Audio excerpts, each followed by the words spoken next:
स्वयं का विश्लेषण करें कि आखिर मुझ में क्या कमी थी कि मैं असफल हुआ, और उसके अकॉर्डिंग स्वयं में सुधार करें। सफलता की बात जो है, अपनी कमियों को पहचानें।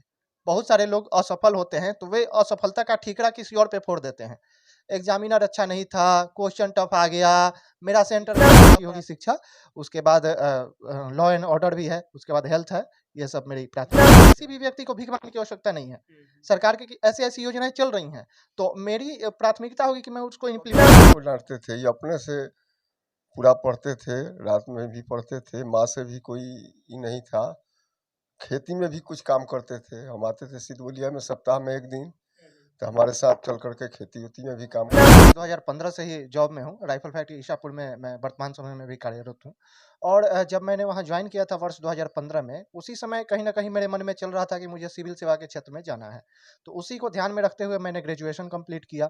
उसके बाद मैं तैयारी में लगा रहा, और जॉब के बाद रात में मुझे जो समय मिलता था उसमें मैं पढ़ाई करता था, और ऐसे ही तैयारी होती रही, और मुझे यह सफलता मिली। अच्छा, आपको सफलता आज मिल चुकी है, आपके आसपास से लेकर के पूरे क्षेत्र के लोगों में खुशी का माहौल है। आज सब लोग खुश हैं, जहाँ भी देखा जाए मिठाइयाँ बाँटा जा रहा है, लोग फूल पहना रहे हैं, पुष्प आपको लेकर के दे रहे हैं। आज सभी लोगों में मतलब खुशी का लहर देखा जा रहा है। आपने इस चीज़ को पाने के लिए प्रारंभिक जो शिक्षा दीक्षा था, आपने कहाँ से प्रारंभ किया, कैसे स्टार्ट किया? ये चीज़ मतलब बताइए। जी, मेरी प्रारंभिक शिक्षा जो है कन्या मध्य विद्यालय से हुई है, और उसके बाद मैंने मढ़ौरा हाई स्कूल से हाई स्कूल की शिक्षा प्राप्त की। उसके बाद राजेंद्र कॉलेज छपरा से मैंने इंटरमीडिएट किया। उसके बाद मैंने डिप्लोमा में एडमिशन लिया गवर्नमेंट पॉलिटेक्निक गुलज़ारबाग पटना 7 में। वर्ष 2014 में मेरी डिप्लोमा की शिक्षा कंप्लीट हुई, और वर्ष 2015 में मैं राइफल फैक्ट्री ईसापुर में जॉइन किया, और 2016 ईस्वी में मैंने नालंदा खुला विश्वविद्यालय से ग्रेजुएशन में एडमिशन लिया। 2019 में मेरा ग्रेजुएशन कंप्लीट हुआ। उसके बाद मैं तैयारी में लगा रहा, और साथ ही साथ मैंने पोस्ट ग्रेजुएशन भी हिंदी से किया है, और इग्नू से, Indira Gandhi national open university से। अच्छा, जैसा कि कहा जाता है कि मतलब सरकारी संस्थाओं जैसे सरकारी विद्यालय है उसमें आज मतलब अभी का जो वर्तमान परिवेश है उसमें लोग कहते हैं कि इसमें सरकारी विद्यालय में हमारे बच्चे जाएंगे तो सफल नहीं होंगे, पढ़ेंगे नहीं, अच्छी शिक्षा दीक्षा नहीं मिलेगी। तो क्या आपने भी मतलब आज आप तो सफलता पा चुके हैं, आप एसडीएम बन चुके हैं, तो आपने भी क्या मतलब सरकारी विद्यालय से शिक्षा दीक्षा लिया, या आपने भी इसको मतलब सफलता पाने के लिए कहीं प्राइवेट से मतलब अपना सब पढ़ाई शिक्षा दीक्षा लिए है? जी, मैंने तो सरकारी से ही मुख्य रूप से पढ़ाई की है। जो मेरी प्रारंभिक शिक्षा हुई वो भी सरकारी से थी, हाई स्कूल भी सरकारी ही था, कॉलेज सरकारी ही था, और पॉलिटेक्निक भी जो मैंने किया था वो भी तो मैंने सरकारी से ही किया था। ग्रेजुएशन, पोस्ट ग्रेजुएशन भी वैसे ही हुआ।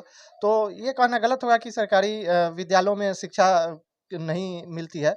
हाँ, थोड़ा गुणवत्ता को लेकर के समस्या आती है, लेकिन वो अगर विद्यार्थी स्वयं मेहनत करते हैं, और अभी अपार संभावनाएँ हैं। आप इंटरनेट से, यूट्यूब से, गूगल के माध्यम से बहुत सारी शिक्षाएँ ग्रहण कर सकते हैं।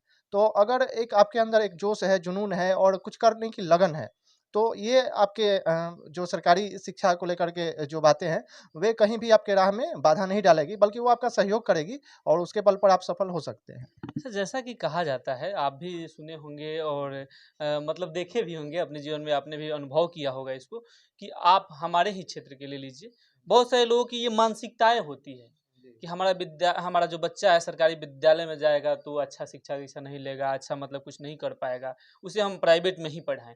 और जिस प्रकार से आप अभी कह रहे हैं कि आप प्रारंभिक से लेकर के जो भी शिक्षा दीक्षा आपने लिया है, सभी सरकारी संस्थाओं से ही लिया है, उसके बावजूद भी आज आप सफल हैं। तो आप ये मतलब इस इन सारे लोगों की जो मानसिकता बैठी हुई है, उसको आप झुठला नहीं रहे हैं। देखिए, मैं जो उनकी मानसिकताएँ हैं, उसे पूर्णतः तो ख़ारिज नहीं कर रहा हूँ। मैंने पहले भी कहा, गुणवत्ता को लेकर के थोड़ी समस्या आती है, लेकिन वो बहुत बड़ी समस्या नहीं है। वो आपके लक्ष्य को प्राप्त करने में कहीं भी बाधा नहीं बनेगी।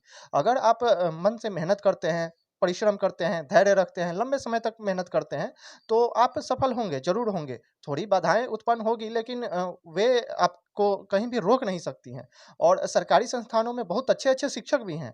तो ज़रूरत पड़ने पर वे आपका मार्गदर्शन करेंगे, और इस चीज़ को मैंने महसूस किया है। चाहे वो शुरुआती शिक्षा के विद्यालय हों, या फिर राजेंद्र कॉलेज जैसा विद्यालय हो, गवर्नमेंट पॉलिटेक्निक जैसा संस्थान हो, वहाँ मुझे एक से एक अच्छे शिक्षक मिले थे, और उन्होंने इस मेरे जो इस करियर की जर्नी है, उसमें उनका बहुत बड़ा योगदान रहा था। तो ऐसा नहीं है कि सारे सरकारी संस्थानों में शिक्षा की गुणवत्ता को लेकर के समस्याएँ हैं। बहुत ऐसे अच्छे शिक्षक हैं जो सरकारी संस्थानों में पढ़ाते हैं, और बच्चे वहाँ से सफल होते हैं। अच्छा, ऐसा तो नहीं है कहीं कि आप झूठ बोल रहे हैं कि आप अपना शिक्षा दीक्षा प्राइवेट से लिए हुआ और कह रहे हैं कि मैं सरकारी से लिया हूँ?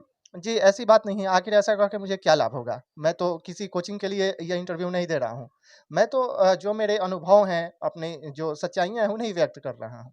ऐसा होता है कि जब लोग सक्सेस हो जाते हैं, सफल हो जाते हैं, तो अपनी जो जीवनी होती है उसको एकदम निम्न स्तर से दिखाना प्रारंभ करते हैं कि मैं बहुत गरीब था, मैं बहुत कमज़ोर था, ये था, वो था, बहुत सारी चीज़ें। तो मतलब वही चीज़ें शायद आप भी तो ऐसा नहीं कर रहे हैं ना, जो आप पढ़ाई-लिखाई प्राइवेट से किए हों और अब करेंगे नहीं, मैं सभी शिक्षा-दीक्षा जो भी था मैं अब सरकारी से लिया हूँ। जी, ऐसी बात नहीं है। मेरा जो जीवन है खुला किताब है, सब कोई जानता है इसके बारे में। तो उससे झूठ तो कभी छुपता नहीं है। अगर मैं झूठ बोलूँगा तो कल कोई न कोई उससे उसको खारिज करके और सच्चाई को सामने ला देगा। तो इसका कोई लाभ नहीं है। और दूसरा बात, मैं खुद केंद्र सरकार के अधीन पिछले 8 साल से जॉब कर रहा हूँ। तो ऑनेस्टी इंटीग्रिटी मैंने हमेशा मेंटेन की है, वो मेरे कैरेक्टर में ही है। तो उसे मैं सदैव मेंटेन करता हूँ। अच्छा, आप जॉब कर रहे थे और जॉब करने के दरमियान भी आप मतलब अपनी जो शिक्षा-दीक्षा थी उसको स्टार्ट रखा?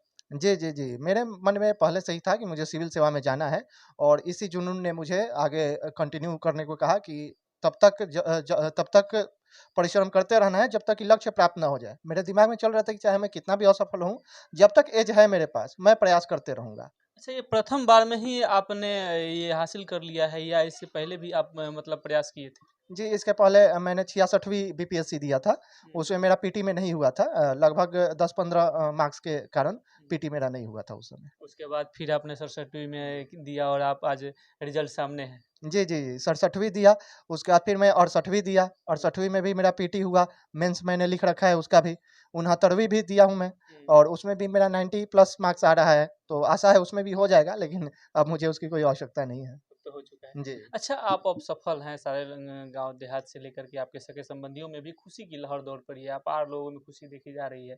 इस सफलता का श्रेय आप किसको दीजिएगा? जी, कोई भी व्यक्ति सफल होता है तो उसकी सफलता के पीछे बहुत सारे लोग होते हैं और बहुत सारे फैक्टर काम कर रहे होते हैं। मेरी सफलता के पीछे मेरे माता-पिता, मेरी पत्नी और मेरे मित्रगण, मेरे सहयोगी, बहुत सारे लोग हैं, और मेरा स्वयं का भी मेहनत है। यही अच्छा, बहुत-बहुत धन्यवाद। तो जैसा कि आपने देखा कि ये रोहित जी थे और इन्होंने अब एसडीएम बन चुके हैं। अब इन्हें हम एसडीएम से ही संबोधित करेंगे और बगल में इनके पिताजी बैठे हुए हैं, उन्हीं से हम जानेंगे कि अब इनके तो लड़के एसडीएम बन गए हैं, तो अब इनको कैसा लग रहा है? चाचा, अब तो एसडीएम बन गए हैं आपके लड़के, जी, क्या कहिएगा? बहुत खुश हैं हम। खुश हैं? हाँ, हाँ, बहुत खुश हैं। गाँव के लोग भी, जवार के भी, मढ़ौरा के वासी भी बहुत खुश हैं लोग। खुश हैं लोग? जी। मतलब ये इनका शुरू से स्टार्टिंग जो शिक्षा-दीक्षा था उस समय, क्या आपको लगता था कि एसडीएम बनेंगे? ये तो इच्छा हमारा नहीं था कि एसडीएम बनेंगे। हम सोचे कि बीपीएससी निकाल लेंगे तो छोटा-मोटा सीओ, बीडीओ ये सब का कहीं पोस्ट अच्छा। मिल जाएगा। लेकिन जब सुने कि यही फ़ोन किए पहले हमारे पास, हुँ। तो सुने तो बहुत खुश हुए। अब अ, बताइए, आप सोचे थे कि बीडीओ बनेंगे, सीईओ बनेंगे और आपके सोच से कहीं आगे चले गए हैं अब।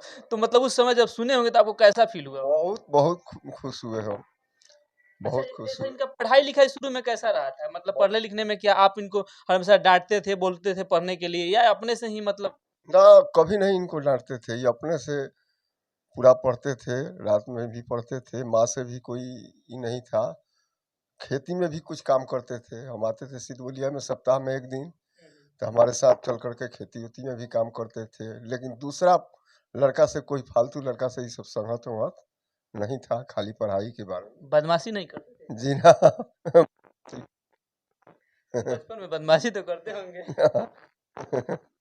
ऐसा कुछ नहीं था? ना, ऐसा कुछ नहीं था। कंप्लेन इनका आपको नहीं मिलता था? ना, कोई कंप्लेन नहीं है। राइफल फैक्ट्री में थे तो एक मैं निकला था मैग्नीज। एक मैगज़ीन वहाँ पे आया था राइफ़ल फैक्ट्री में, उसमें एक मैंने लेख लिखा था, मेरे बचपन की बिखरी स्मृतियाँ। अच्छा, अच्छा। हाँ, उसमें मैंने अपने मतलब जब से बचपन में मेरा होश था, उस समय से लेकर के वहाँ फैक्ट्री में जाने तक के जर्नी को मैंने उसमें व्याख्यायित किया था। तो काफ़ी लोग पसंद किए थे उसको। अच्छा, हाँ। तो अभी तो देख कर के आपको खुशी हुआ हाँ, होगा? हाँ, बहुत खुशी हुआ हो।